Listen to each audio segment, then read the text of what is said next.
I just had my most successful live stream, and instead of my body being inspired to keep the momentum, going, I was drained. I took 3 days to recover, and I noticed is that I handle things differently now, because before I started the self-rescue journey process, before I started understanding my patterns, I used to bully myself into keeping the momentum going. And if I can't keep the momentum going, then surely I'm not good enough to have a business. Why should I bother going live again if I'm just going to crash the next time I do it? No, Andrea, no, that's not how we do things anymore. And the only reason why I don't think that anymore is because of what I understand now. And these are 4 things that have helped me shift from the old mindset to the new one. I need you to realize my life is really boring outside of the phone. So for me to then have a 2-hour live with making connections and meeting new people, I've got old friends coming, it was so amazing. And it was like, so energetic.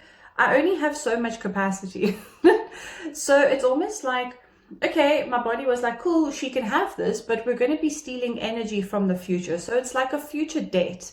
And the 3 days after in recovery, where I was just having a staring contest with the void, that is me paying back the debt. I have started learning how to trust the process, which is I made a really big investment.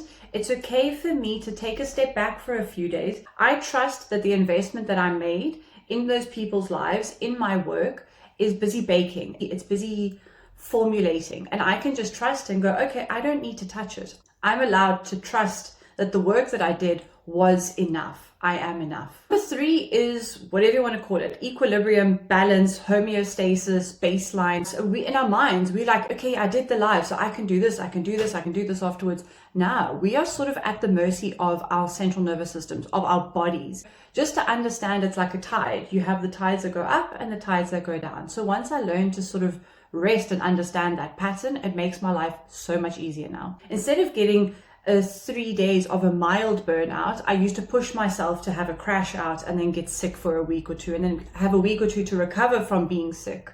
And then the lastly is that growth needs time and space to integrate. With the hustle culture, that is like, you need to keep growing. If you're not waking up at 2:30 every morning, then you don't believe in yourself. Chum, I can still wake up at 8 or 7 o'clock and still have a great day, and still take care of myself, and still do my very best every day. There is a difference. And listen, if you're not going to believe in yourself and tell you that you're enough and that you're okay and that you are not broken, if you're not going to do it, someone has to do it. So I'll do it. But you can only get that if you follow me. So I'll see you in the next one.